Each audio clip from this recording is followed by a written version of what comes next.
নমস্কার বন্ধুরা, আমার চ্যানেলে তোমাদের সবাইকে ওয়েলকাম জানিয়ে আমি আজকে একটা ছোট্ট চ্যানেলে ছোট্ট একটা রেসিপি করতে চলেছি। তো তোমরা আমার সাথে থেকো।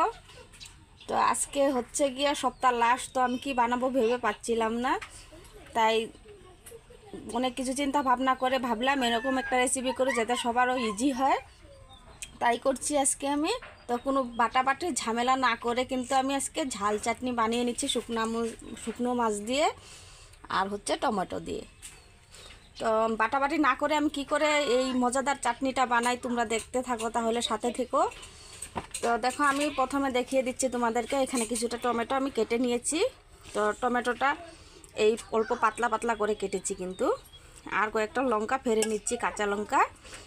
তো ঘরে কিছু না থাকলেও কিন্তু আমাদের ঘরে টমেটোটা সব সময় থাকে। তো আশা করি সবার ঘরেই টমেটোটা আজকাল সবারই প্রিয় একটা সবজি হয়ে গেছে, তো সবাই পছন্দ করে। তো কম বেশি সবার ঘরে টমেটো আলুটা কিন্তু থাকেই। তারপর নিয়েছি একটা পেঁয়াজ, দেখো মিডিয়াম সাইজ একটা পেঁয়াজ আমি কুচো করে নিয়েছি। আর কয়েক কোয়া রসুন আমি থেতো করে নিয়েছি। আর এখানে ইচা মাছটা আমি 5 মিনিট আগে ভিজিয়ে রেখে দিয়েছিলাম, কারণ ভিজিয়ে রাখলে অল্প নরম, দেখো সব কতটাই একদম যেরকম তাজা ইচা যেরকম মার্কেটে পাওয়া যায় সেরকম লাগে খেতে, তাই আমি অল্প ভিজিয়ে রেখে দিয়েছিলাম। আর ভিজিয়ে না রাখলে কোনো অসুবিধা হবে না, ভিজিয়ে রাখলে আর কি একটু বেশি ভালো হয়। তো 5 মিনিটের মতন ভিজিয়ে রেখেছিলাম। তো এবার আমি চাটনিটা বানাবো, কী করে বানাই তোমরা দেখতে থাকো। তো এদিকে কড়াই বসিয়ে দিয়েছি, কড়াই তেল দিয়ে দিয়েছি, সরষের তেল। তো এখন কিছুক্ষণ গরম হতে দেবো। তো ইচা মাছগুলিও ভালো করে এমনি চিপটিয়ে আমি কিন্তু উঠিয়ে নিচ্ছি। মানে যতটুকু জল ঢুকে গেছে সেইটুকু জল আমি বার করে দিচ্ছি এখান থেকে, অল্প চিপে। একদম ইজিলি রেসিপি, কিন্তু যারা যারা শুকনা মাছটা ভালোবাসে ওদের কাছে কিন্তু খুবই একটা প্রিয় রেসিপি হবে আজকে। তো দেখতে থাকলেই তোমরা বুঝতে পারবে। এবার মাছগুলো আমি কড়াইতে দিয়ে দেবো, শুকনো মাছগুলি। প্রথমে কিন্তু খুব তেল দেওয়ার দরকার নেই, যতটুকু মাছ ভাজতে তেল লাগে সেটুকু তেল দিয়ে আমি ভেজে নেব।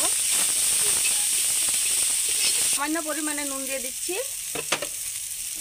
খুব ভাজতে হবে না, যখন এই চামচটা অল্প লাল হয়ে যাবে তখনই আমি নামিয়ে নেব। 2 মিনিটের মতন এরকম ভেজে নিলে হবে। খুবই সহজ রান্নাটা, জলদি ঝটপট হয়ে যায়, খেতেও ভালো লাগে। তো আজকে আমি ডাল করেছিলাম, তার সাথে এটা দিয়ে আজকে চলা হবে। কারণ বাজারটা আমি শনিবার করে করি থাকি, তো তাই সপ্তাহ লাস্ট করে গেছে, এবার সব কিছুই শেষ হয়ে গেছে ঘরে।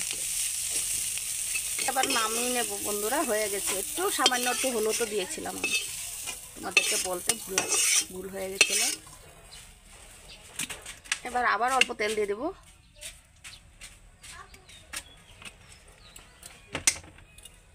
তো তেলটা গরম হয়েছে, এর মধ্যে একটু গোটা জিরা দিয়ে দিচ্ছি। আর একটি শুকনো লঙ্কা ছিল, মাঝখানে ফেলে দিয়ে দিচ্ছি। তো এবার লঙ্কাটা একটু কালো হয়ে গেছে, এর মধ্যে আমি রসুনটা দিয়ে দিচ্ছি। প্রথমে একটু ভেজে নিলে মানে স্মেলটা ভালো আসছে, তার জন্যই ভালো। এবার কুচানো পেস্টটাও দিয়ে দিচ্ছি। কতটাই সহজ দেখো রান্না, খুব বেশি টাইমও লাগবে না, 5 মিনিটের মধ্যে একদম তৈরি হয়ে যাবে। কাঁচা পাটা রান্নার থেকে শুরু করে 5 মিনিটের মধ্যে শেষ হয়ে যাবে। তো দেখো বন্ধুরা, পেঁয়াজগুলো অল্প ব্রাউন হয়ে গেছে সুন্দর, খুব বেশি ভাজার দরকার নেই। এর মধ্যে আমি টমেটো আর লঙ্কাগুলো একসাথে দিয়ে দিই।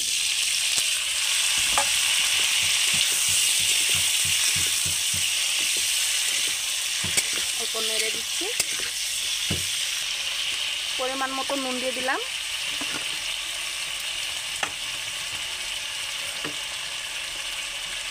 আর দিয়ে দেবো হলুদ গুঁড়ো।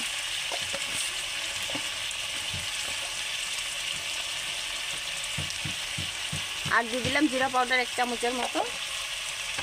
তোমরা চাইলে কিন্তু এখানে শুকনো লঙ্কার গুঁড়ো, যদি মানে ঝালটা বেশি পছন্দ করো তাহলে অল্প শুকনো লঙ্কার গুঁড়ো দিতে পারো, আমি দেবো না, এইভাবেই রান্না করে নেব।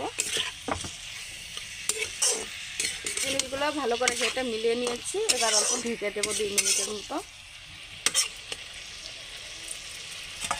ঢেকে দেওয়ার ফলে কিন্তু টমেটোটা জলদি রান্না হয়ে যাবে, সিদ্ধটা সুন্দর হবে। তো 2 মিনিট পর ঢাকনাটাকে উঠিয়ে দিচ্ছি বন্ধুরা। দেখি কতদূর কী হয়েছে, দেখো অনেকটা জল কিন্তু বেরিয়ে গেছে টমেটোর থেকে। এবার অল্প থেতো মেতো করে নেব ছেনি দিয়েই। কেটে নেব সুন্দর করে এরকম করে, তাতে টমেটোটা একদম সুন্দর আরও গলে যাবে। তো এবার ইচা মাছগুলি আমি দিয়ে দিচ্ছি।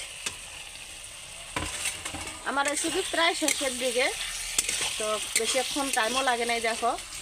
তো ভালো মন্দ রেসিপি তো সবসময় দেখা হয়, তো এরকম ছোটো মোটো রেসিপিগুলো তোমরা দেখবে, তাহলে কখনো কখনো করে খেতে পারবে, মানে ঘরে কিছু না থাকলেও। তো আমার এই ছোটো ছোটো রেসিপিগুলো যদি তোমাদের ভালো লাগে, তাহলে কিন্তু লাইক কমেন্ট করতে একদম ভুলবে না। আর যদি আমার চ্যানেলে নতুন হয়ে থাকো, তাহলে কিন্তু অবশ্যই সাবস্ক্রাইবটা করে দিবে, কারণ এরকম মজাদার রেসিপি আমি কিন্তু প্রতিনিয়ত নিয়ে এসে থাকি তোমাদের জন্য শুধু।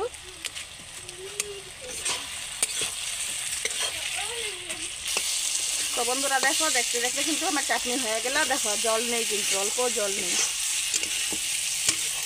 তেলটাও ছেড়ে দিয়েছে কিন্তু এই চাটনির থেকে। তো সেন্টটা যা বার হয়েছে দুর্দান্ত।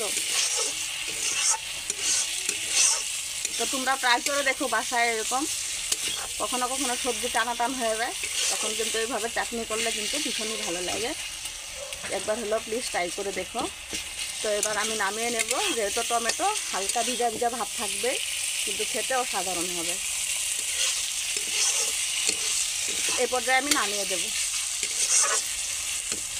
তো বন্ধুরা দেখো, টমেটো চাটনিটা হয়ে গেছে, ফাইনালি আমি নামিয়ে দিয়েছি। আর কতটাই লোভনীয় হয়েছে। তো এই করে কিন্তু তোমরা ঘরে ইজিলি বানিয়ে নিতে পারবা। তো আজকে রেসিপিটা আমার এত দূরই ছিল।